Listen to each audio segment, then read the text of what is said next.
Hello everyone. In this video we will see how we can install WordPress. Let's dive in.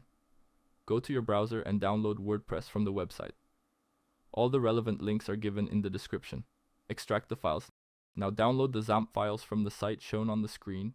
The link to the website is in the description. Now install the setup from the steps shown.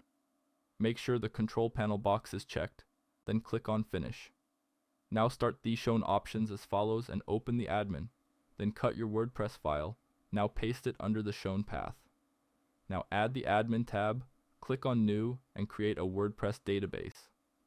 Now open localhost and add a database as shown and submit.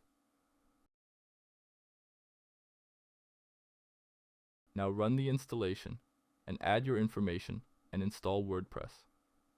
Now log in with your username and password and you are done. If you found the video useful, consider subscribing. Thanks for watching, and I hope to see you again soon.